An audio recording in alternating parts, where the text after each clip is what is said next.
Welcome, everyone, to the Pockets of Knowledge podcast. I'm your host, Desiree Stanley, and with me today is my guest, Moni Castaneda. Welcome to the show. How are you? I'm doing wonderful. Thank you so much for inviting me. Excellent. Well, I'm delighted to have you on the show today. You're going to be sharing your knowledge around the area of Feng Shui, and I'm super Yes. excited to learn more about this. It is something that you do see often people talking about, and certain design shows mention it periodically. And so it kind Yes. of has always piqued my curiosity to know more. So I'm so excited to have you on to enlighten us about it. But I want to start Yes. with, what was it that inspired you to get into this area? And you actually also launched a business around this.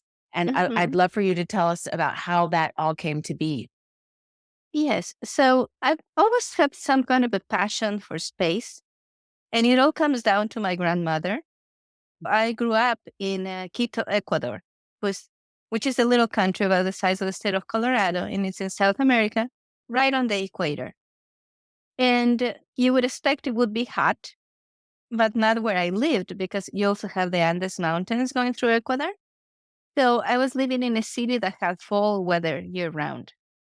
And when I was a child, about 3 years old, my grandmother started taking me to visit friends and relatives.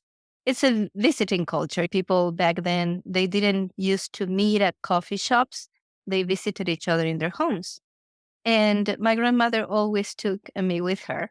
So I got exposed to a great variety of homes and I observed a lot of things. But she made a point to teach me things. So I only realized it recently that that's when my feng shui education started.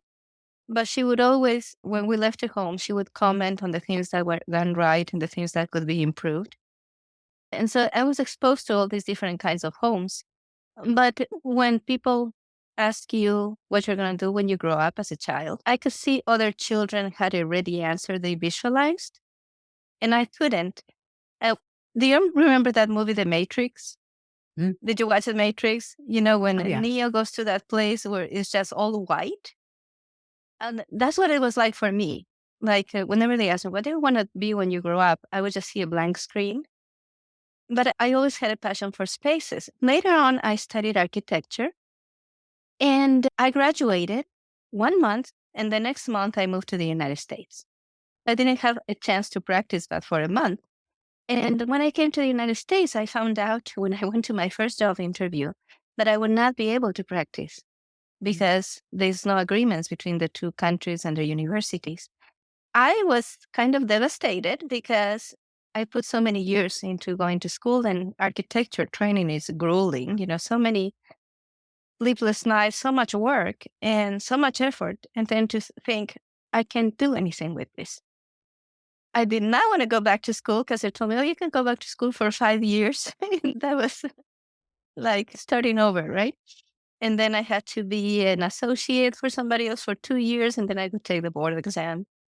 And so a friend told me, why don't you look into feng shui? And I did, and I fell in love with feng shui. But one of the things that I noticed right away is that there was a lot of confusion. There's different ways to practice feng shui. And when I started studying from one book, one author, one teacher to the next, it was all very confusing because they were not just saying things that were different, they were saying things that were contradictory. No, that's just really curious that they're Yeah. contradictory information, but please share hmm more. Yes. And so, because of growing up in Ecuador, right? In Ecuador, nothing that I saw on TV, movies, even the books in school and the instructions on boxes, nothing worked, right? Because you're on the equator, so magnetism works different. You are 9,000 feet above sea level. So because of the atmospheric pressure, things just work different. So like the instructions on a box of pasta, they weren't true for me. Like the box said, it takes 7 minutes to cook pasta, but the truth was it took 24 minutes. And exactly 24 minutes, because if you went to 25 minutes, by then the pasta had been soaking in water for so long that it dissolved. And so I was reading in books that there's 4 seasons, but I had no seasons. I was learning that days got longer or shorter depending on the season. But my days always started at 6 a.m. and the sun always set at 6 p.m. I was reading that trees would lose their leaves, but the trees around me were always green. And so, because of this, and because of going with my grandmother and looking at all these homes, I always had decided I couldn't trust books. I couldn't trust science. I couldn't trust teachers. I always had to double check everything and find out for myself. So when I found Feng Shui and I saw all these contradictions, I decided, well, I have to find out the truth. And the truth could be found in acupuncture because Feng Shui and acupuncture come from the same source. They're both branches of ancient East Asian medicine. And I had a friend who was an acupuncturist. And so I started asking, so all the things that I'm learning, what do you actually use in your acupuncture practice and what do you not use?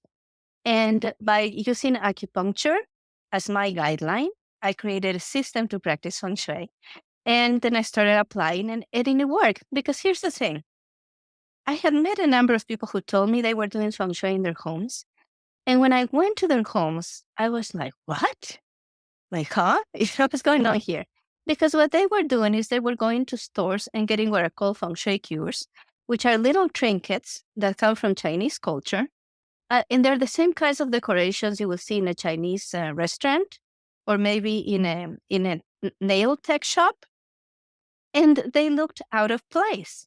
Like, I can look at something, right, like a jade ornament, and it is beautiful. And in a Chinese restaurant, it fits so well and it's just wonderful. But in a home that has like mid-century modern furniture or farmhouse style or contemporary, they just looked out of place. So because of my training in architecture, I thought there's got to be a way to do this and end up with beautiful spaces. Because when you look at the Japanese tea houses, when you look at the temples in ancient China, the houses in ancient China, they're gorgeous, right? And so I thought something is getting lost in translation. And something is getting lost in the transfer from one culture to the other. I set out to practice Feng Shui in a way that the result of applying Feng Shui would be the dream home. So that the result would be beautiful. That was very important to me. If you do Feng Shui to create harmony in your home, to have good vibrations, right? You want the result to look good. You want people to say, wow, or when they come to your home. You don't want them to go, huh? What's going on here? What's wrong with this person? And so that was really, really important to me that I wanted to do this in a way that would look good, not just feel good, but also look good. And I use the same principles of acupuncture to apply them to a home so that in the end, your home would be just beautiful and comfortable and have great energy and make you lucky because Feng Shui is about making a place lucky.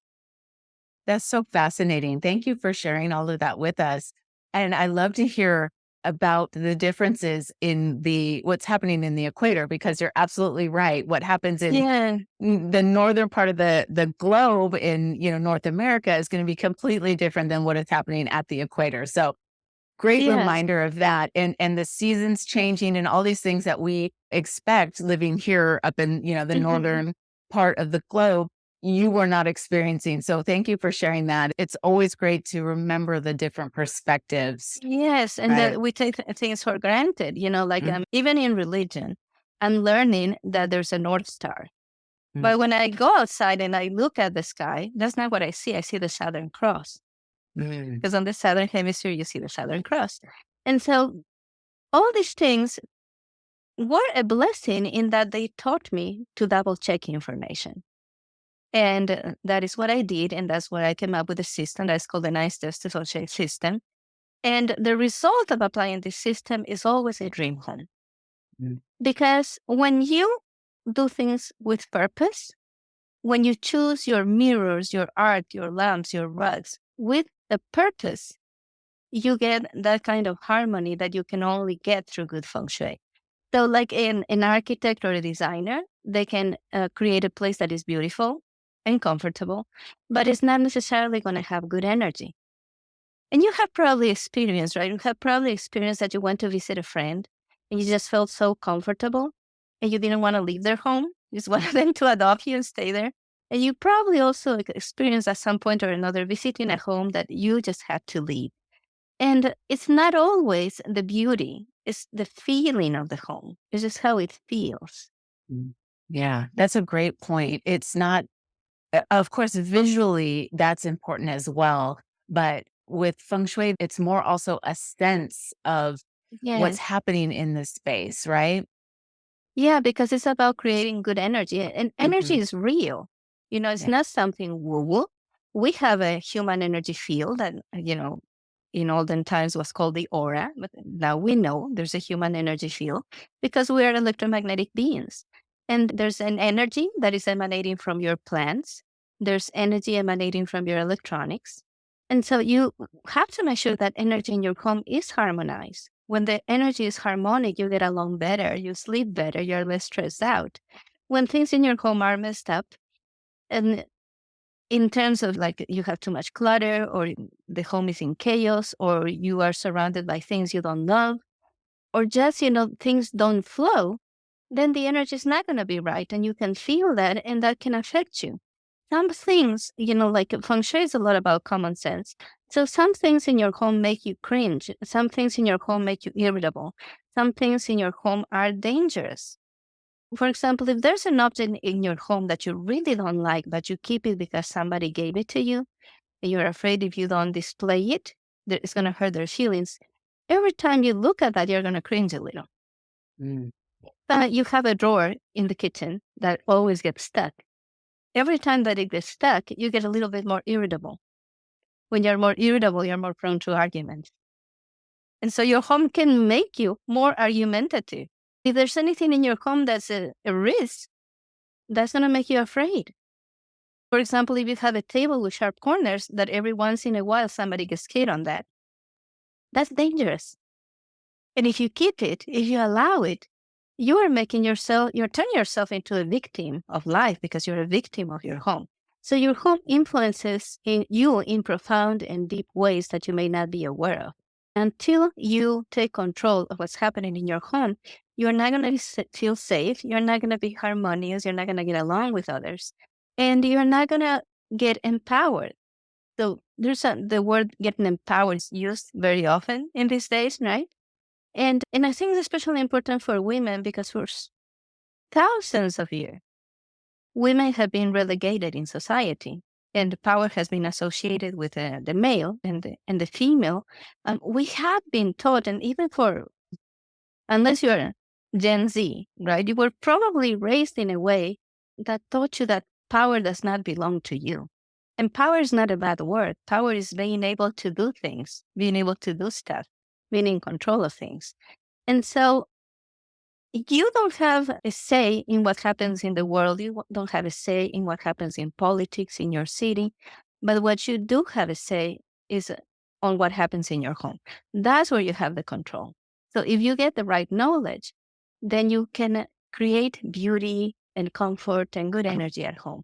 And that's going to nurture you because what I want for you is that your home be a supportive partner, that when you come home, you feel energized, you feel proud, you feel happy. We don't want you to feel like the home is another toddler you have to take care of, that every 5 minutes needs something and just completely drained, right? And housework can feel like that. It can feel like the home is always getting your attention, always needing something from you and never giving you anything back. So that's not what we want. We want you to be surrounded by an environment that tells you you are good, you are doing great, you are successful, you're fantastic, you're worthy of love. There are so many things. So the Chinese have this saying that goes like this: all the things in your home are talking to you. Make sure they have nice things to say. That's the first time I've heard that, and I love it. Mhm. That's so Yeah. true. And can we talk a little bit more about your description of the table that has sharp edges or drawers Uh-huh. that are stuffed and you can't get them open and how irritable that makes you? And let's expand on that and talk also about like what are some things that we can do to start making corrections for those things that are in our Yes. homes. Yeah. And so I have been to homes where they had like coffee table with sharp corners. And I asked them, well, has anybody ever hit their shins or their calves?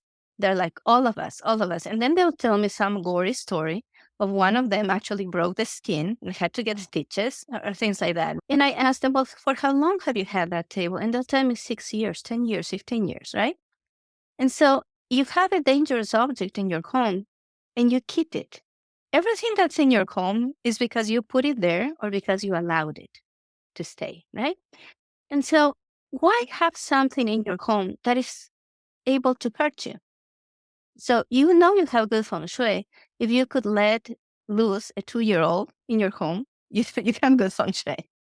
But if you have things that are potentially dangerous to a person that is intoxicated or to the person that's 2 years old, then you know you have bad feng shui. So, for example, I know there's this habit that a lot of people, when they live in 2-story homes, 3-story homes, you put things on the stairs so you don't forget to take them upstairs. But the next person doesn't know they're there. So that's a tripping hazard. So that makes it dangerous, right? And so there's so many things in your home that are potentially dangerous. Stairs are dangerous of their own. And they may not be dangerous to you on any particular day, but if you are a little bit tipsy, they become dangerous, right? If you have a toddler in your home, you become concerned about the stairs. And so you got to make sure that your home is baby-proofed in a way, because if your home is baby-proofed, then it's going to be safe for everybody. Another thing, when I see a client that they have put something that is very expensive or fragile on an unstable surface or on the floor, I know that's a person that gets their feelings hurt easily. And so if you are doing these things, you're probably also in life putting yourself in positions where you could get hurt. And that's not a good way to live. So let's talk about the drawers, the closets. So I've talked to people that tell me they're afraid to open a particular closet door because they don't know what's going to fall on their head. Imagine if you go through life being afraid of a closet. How are you going to be empowered to do the things that you would love to do, the things that you need to do to be healthy, happy, and successful? If you are constantly making your home give you bad messages, it becomes so much harder to be successful. And there's some things that you do, right? Like if you have chosen a table that is dangerous, that's something that you chose. If you are stuffing your drawers to the point they can't be opened, that's something that you are doing. But there's other things that they're just not your fault. It's the way the home was built. So for example, if you open the door and the first thing you see is a staircase going up, that's bad feng shui. Because it's not attractive. Stairs are not attractive. And stairs are reminding of effort. So you open the door, the first thing you see is the stairs, right? First, there's a little bit of decision fatigue when you see stairs because there's like, should I go upstairs or should I stay downstairs? And then you're thinking of going upstairs and that's effort. So you start associating coming home with effort. And then you start resenting the home because now your home has become synonymous with effort. But you can fix these things with feng shui without having to remodel. Because you might say, okay, what am I going to do? Change the location of the stairs? But no, you don't necessarily have to do that. There are things that you can do so that your attention doesn't go to the stairs, so that your attention goes somewhere else to something beautiful, something that is welcoming. So there's 3 categories of things that happen in the home. So the first category is the things that are absolutely not your fault. That's just the way the home was built. Like you open the door, you see the stairs. And maybe when you go upstairs, there's a long and narrow hallway. So that's bad feng shui. Maybe you have a basement or a half basement, and there's some places in the basement where the ceiling is really low, and that feels oppressive. You didn't cause that. That's the way the home was built. When you open the door and the first thing you see is the window, that's also bad feng shui. That makes you feel fatigued, even if the view is gorgeous, right? And so, but these things are not your fault. That's just the way the home was built. But the second category is major decisions. So these are things that you may have done or you may have accepted. These have to do with the finishes and finishings of the home. So for example, the kind of floor that you have, the kinds of doors that you have on your cabinets, the kinds of curtain rods and curtains that you have. These are major decisions. They're not so easy to change, right? So like, for example, if you have a lamp in your living room that you don't quite like, that's very easy to change. You can sell or donate that lamp and you can buy another lamp. But when we're talking about wall-to-wall carpet, when we're talking about wallpaper, when we're talking about curtains, they're not so easy to change because they tend to be more expensive or they tend to take a lot of effort. If I'm saying there's a bad color in your primary bedroom that is making you depressed. For example, you decided to paint your bedroom in navy blue. That's making you depressed. It's not easy to change. You have to use primer to cover up the navy blue. You have to use masking tape. You have to move the furniture. You have to do the painting or hire a painter. It's not easy to do. And so these things, there may have been there when you bought the home, or there may have been decisions that you made and then later on they were not so hard. And so during the 3 years of lockdowns and social distancing, did you notice how people were crazy about everything white or light gray? Right? And so in Feng Shui, white and light gray are connected to the lungs. And we were dealing with a lung condition, right? And so they're associated with grief and stuff. And so people naturally gravitated during the circumstance to whites. But that was too much white. You get tired of too much white easily because it's hard to clean and you start getting that clinical feeling, right? So some people are saying, in order to counteract too much white, let's do a black wall. That's very, very in vogue right now. Have you noticed the dark navy blue, the hunter green, or the black walls? And it's not just the wall, but they also do some wood trimming to give it texture and stuff, right? But that is too much. Having a whole wall that is black, that is too much black. That can affect you negatively. And so you may have made a decision that made a lot of sense, and it might have been what you needed at the moment you made the decision. But later on, you no longer need it. And so this is the second category, right? So the first category, not your fault at all. The second category, some of that may be your responsibility and some of that may not. Then the third category is all you, because it's furnishings. So furnishings include the furniture, decorations, and accessories that you have chosen, right? And so these are the three categories. And each of these three categories has like 3 subcategories. And that's how you get, in my system, we have 9 steps to Feng Shui. So 3 steps to correct issues with the way the home was built. 3 steps to correct issues with the way the home was finished. And then 3 steps to correct issues with furniture choices and location. So we start with the first category, fixing the things that are associated with the home was built, because those are the most important. Those are the ones that are going to have the greatest effect in you. Then we move to finishes and finishings, and then we move to furniture. And so going back to finishes and finishings, right? It doesn't always mean, like, for example, you made a mistake with a color. It doesn't always mean you have to repaint. It may mean that you need a different color bedspread, or you need cushions in a certain color, or you may need a certain kind of painting. Maybe you put a certain kind of painting on that black wall, and if you choose the colors and the theme carefully, it's not going to feel so oppressive. What I love about what I do is that I can see this transformation in people's homes that unfolds over time. Because we're following a process, we're following a system, and everything that you do for your home, because your home is influencing you, is going to produce a transformation in you. So you're going to feel more secure. After you go through the first 3 steps, the ones that have to do with architecture, you're going to feel safer at home.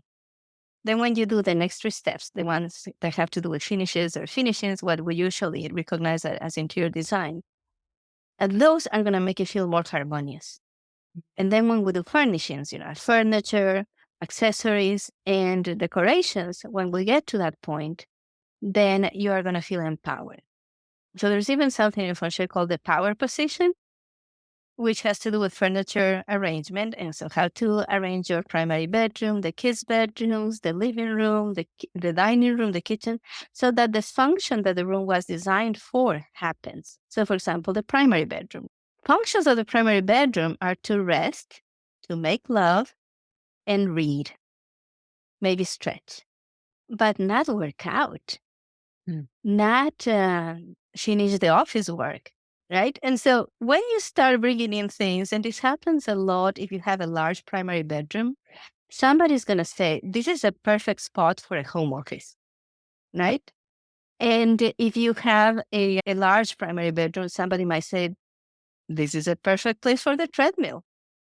And when you do that, you start having a lot of arguments with your partner, a lot of arguments about how much energy and time you put into work instead of the family, and a lot of arguments about fitness and looks. And then, when you're talking about the accessories and decorations you put in your home, it's so complex and beautiful because some things you put in your home, they're beneficial for you in one room, but they're not good for you in another room. Mm. So, for example, if you put an image with 3 pairs, like 1 pair, second pair, third pair, or 3 apples, and you put that in your dining area, that's beautiful. But if you put that in the primary bedroom, that's a problem. Can you tell me why? Well, because you're introducing more than 2 people? Yes. And what does the number 3 mean?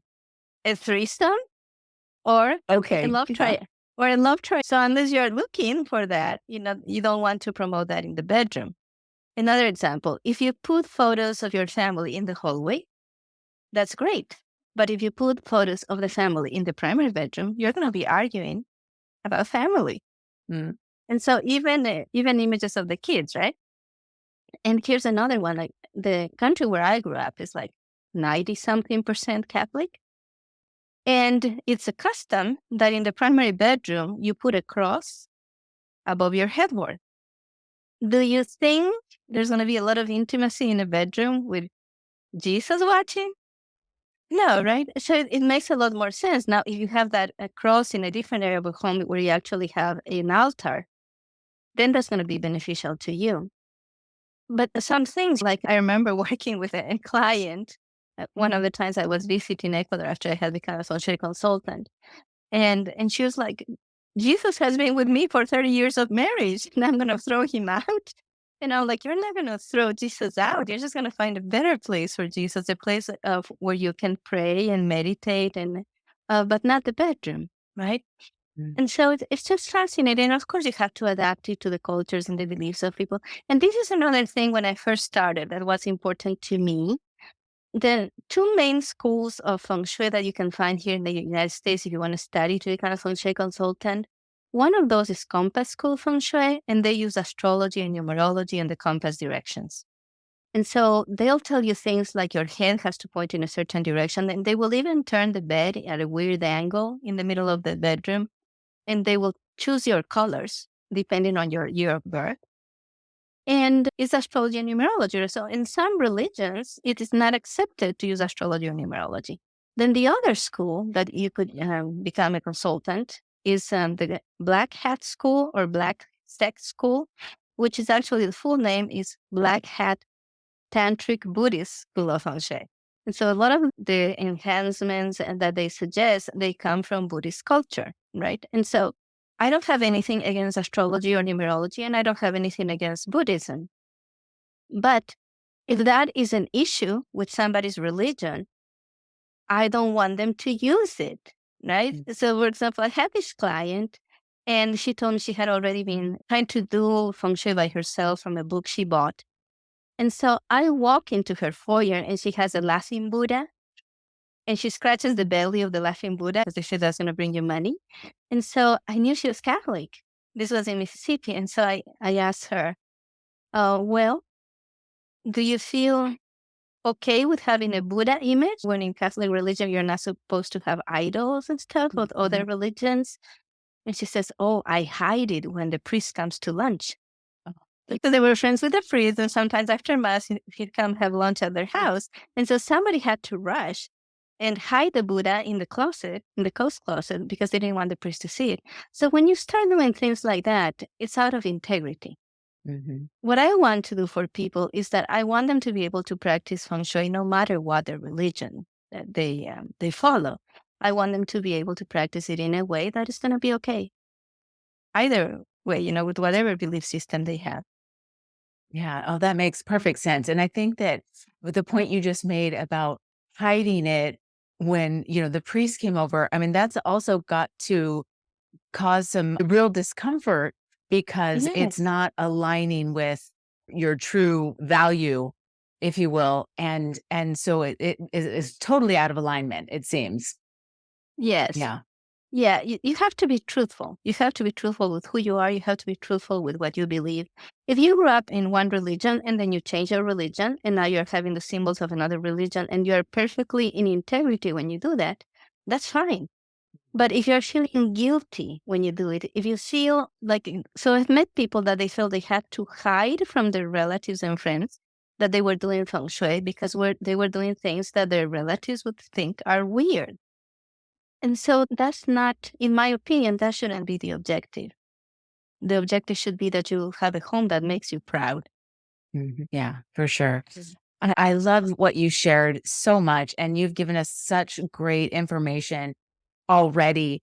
I want to touch a little bit more on the description that you gave about people who are putting specific objects into their home that, Mhm, are symbols that you traditionally would see, as you described in perhaps a Chinese restaurant or something like that, but now it's in mhm. your home and it doesn't necessarily go with your decor. Like No. what would you want to do in a situation like that if you want to introduce things into your home but aren't sure how you can make it fit with your existing Yes. decor? Yeah. So what I do is I use art a lot. I Mhm, am an artist, and so I create art for feng shui purposes. I do a lot of that. But you don't necessarily have to buy something that I have painted. You can use something that you already have. And so, for example, some feng shui consultants, they'll tell you to bring money. You have to use a money cure, which is three Chinese coins tied with a red ribbon and with a little piece of jade hanging from that.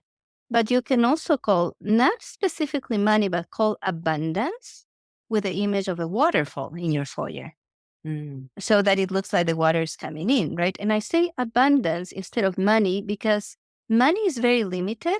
I like to say money is a pronoun. Not all the blessings that come to your life come through money. So sometimes, just abundance comes to you in different ways. Abundance can come to you in the form of discounts. Like I have a mhm, student that she uses a tool that we teach you how to use that is called the wealth poster, that is similar to a vision board, but different.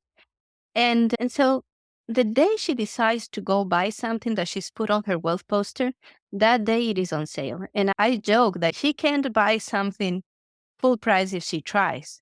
Whenever she goes, it's like she's attuned to her city, that she just knows when to go, and she has things for half price, 75% off. And so blessings can come to you through discounts. Blessings can come to you through favors, the things that people do for you for free. Things can come to you as gifts.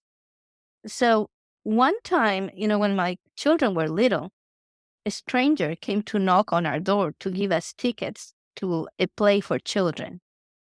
And so, like, why is the stranger coming to our door? And he says, I'm a friend of your friend down the street. And he told me that your son is into Dora the Explorer and Diego. And I have these tickets and we can go. Would you like to have them? Another time, we're going to go to, we live in Tennessee, so we're going to go to Splash Country, which is associated with Dollywood. So it's a theme park, a water theme park. And as we were approaching the door, and they're not cheap tickets, as well be a pretty penny, this couple approaches us and they tell us, we got 4-day passes, but we could only be here 3 days and we have to leave. Would you like to have them? Right? And so these kinds of things happen to you when you're open to abundance. And abundance can, of course, come through money. And, the thing with money is very comfortable. Money is comfortable because when you get money, you get to choose. Money gives you the power to choose how you spend it. But when you're asking for abundance, that abundance may come in a way that you were not expecting or in a way that you can't easily trade, right? But if you're just thinking about money, you limit yourself to only one way in which the universe can bring you blessings. So, yeah, money is fantastic, but you also need to be open to other ways. And sometimes it comes as people willing to help. Yeah. And so that's one example. And so there's other examples where they might have like another, for example, Mandarin ducks. A couple of Mandarin ducks is a cure for relationships. And they're very cute. But maybe you don't have a home where you would put that kind of a decoration. So maybe you do, maybe you don't, right? And so you can put a couple of hearts in the relationship corner instead of the Mandarin ducks. And so it could be a couple of crystal hearts if you're into crystals. And so you get to choose the things that you're going to use to enhance all the areas of your life in your home in ways that they go with your furniture, they go with your choices that are in colors that you like, right? You could also say, for example, put an image of two flowers in that corner to promote the idea of being a couple, the idea of being equal. And so this is one that is going to make so much sense when I tell you the story. I don't know if you ever heard of the three-legged frog. I don't think I have. Well, the three-legged frog is a Feng Shui cure for money, where there's a frog that is missing one of the hind legs and is carrying a coin in the mouth. And so there's a legend associated with that this frog came out of a well, and this farmer, his first instinct was to squash the three-legged frog, but he decided not to. And then the frog would reward his compassion by diving to the bottom of the well and retrieving the coins that people put there for wishes and giving them to the farmer. And there's more than one version of this story, right? So when you know the story, it's a cute story. But when you don't know the story, it's a handicapped frog. If you found a frog with 3 legs in your backyard, you would get concerned. You would have compassion, sympathy for the frog, but you would also be concerned. If you live near a nuclear plant, you see a 3-legged frog, you would be even more concerned, right? And so using that kind of a cure, it may not go with your decoration, but it also may give you a little bit of a scare, right? Like that part of your brain that is instinctive, like be like, what's wrong with this? Why do you have that? And so it's better to use, like I said, a waterfall or a water fountain or other images, like the image of a dolphin, usually is a really good image for bringing in money. You could use a golden egg, because we have a story of the goose with the golden eggs, right? And so you could use images from your culture that have positive associations for you. You don't necessarily have to use the Chinese decorations and symbols. And I'm not against using them. Sometimes my clients use them, and that's fine. But over time, because I've been doing this for over 20 years, over time, my clients choose those kinds of Feng Shui cures less and less because they want to use things that are personalized for them, and they want to use things that mean something to them. Yes. Oh my gosh. Thank you for sharing those stories with us. And we're a reminder about abundance being more than just the money itself, and how abundance Mhm. can really, it's around us if we're looking at it from a different perspective. Again, it's like you said, gifts that perhaps somebody is giving you and it came from nowhere. It was just out of the blue, or the discounts like you described. I love that. Yeah. It's such a great reminder that we don't need to just focus on the money part of it. If we're Yeah. looking at the whole picture, it's so much more than that. But it does bias Yeah. choices, and that is for And sure. yeah, and the money is wonderful because of that, Mhm, because it mhm. gives you this power to choose, right? And having the power to choose feels wonderful. Yeah. And so what I want you to do is I want you to invite the money. I want you to like money. I want you to be ready to receive money and any other blessings that come your way. Yeah, I love that. Well, again, thank you for sharing that.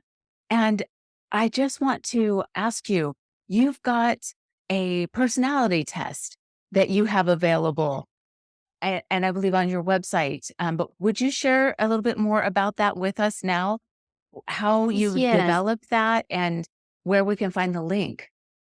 Okay, so when you go to my website is 9stepstofengshui.com. And if you all spelled out, right? 9stepstofengshui.com. And you can also go there by typing spacearrangement.com. That takes you to 9stepstofengshui.com if you don't know how to spell feng shui. And you're going to see in my menu, there's a link that says low cost and free resources.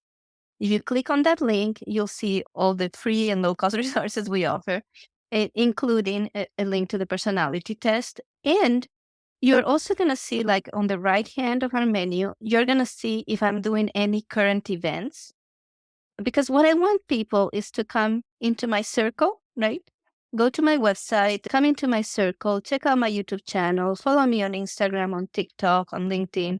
My handle is at Feng Shui for. So come into my circle, check us out, check out my company, look at the before and after photos. And then if you're in my circle, when I have a special event and you get the chance to come into my inner circle, you're already going to be there. Awesome. I love that. Thank you for sharing those with us. And I'll, of course, include all of that information in the show notes so the listeners can Thank easily you. find your website and the Instagram and all of that. And then I believe you've also written a book as well.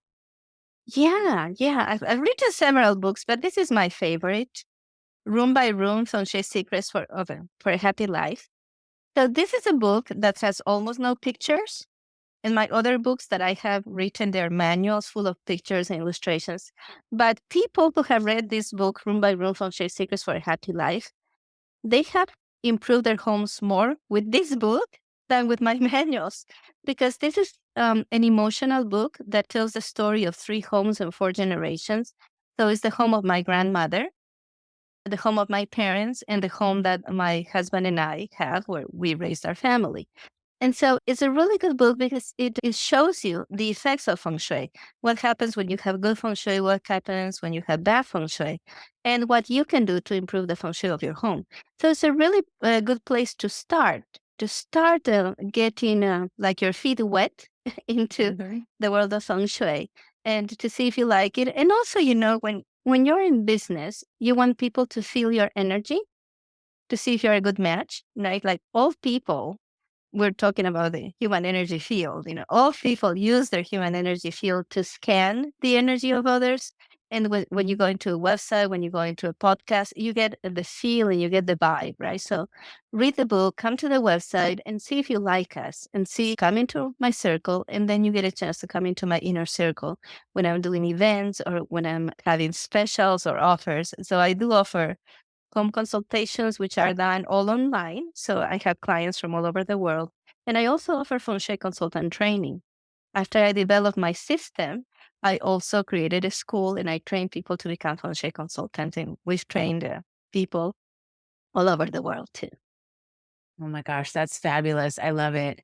And thank you for sharing that book with us. And I think you pointed out that there's not a lot of pictures in there, but it's a very emotional story. And so I think Yeah. also what tends to happen, at least for me, is if I see pictures, and although they can be inspirational, you also, I think, can feel like if you're not doing it exactly that way, you're not doing it right. But by Yes. reading the descriptions and ideas and suggestions, I think that that leaves that open for you, right? Not Yeah. feeling sort of pigeonholed into how it has to be because Exactly. And so, yeah. yeah, it activates your memory and your imagination. Because when I'm talking about my grandmother's home, there's no way you're not going to think about your grandmother's home, right? Mm. And so, and it's the same principle behind having a podcast, right? The reason people love podcasts and they're so popular, and why so many people are listening to podcasts instead of streaming videos today, is because the podcast invites you to participate. It invites your own imagination to get activated. People say an image is 1,000 words, but also words can generate 1,000 images. Yeah, I love that. Great point. Well, and so speaking of books, is there any other books that you'd like to suggest for the listeners to take a look at that might Um, help further their education in feng shui? I would say just start with this one. And then at the back of the book, it's going to tell you what other books we have. And just you can just get them in the order they're suggested at the back of this book. But this is the best book to start with because it's going to help you understand why Feng Shui is important and what it can do for you. The rest is tactics, techniques, right? And so that is the best book to start with, the Room by Room Feng Shui Secrets for a Happy Life. And then I do have the other books. I have a Feng Shui for the home, Feng Shui for decluttering, Feng Shui for landscaping. And of course, the problem with books are flat and your home is three-dimensional. Okay? And so, yes, read the books and be able to identify when you start to need help, when you start to need guidance. Good point. Thank you for sharing the details on that too, that there's more like episodes, if you will, more editions of the book that will continue to teach you more as you get to that point. Mhm. So thank you for sharing that. And again, I'll include all of that in the show notes. Moni, I Thank have you. so enjoyed our conversation. I Me really feel too. like you have shared with us some fabulous points, and I love it. So thank you so much for your time, and thank you for sharing your knowledge with us today. Thank you for inviting me. It's been a pleasure. Wonderful. Well, we'll talk more soon.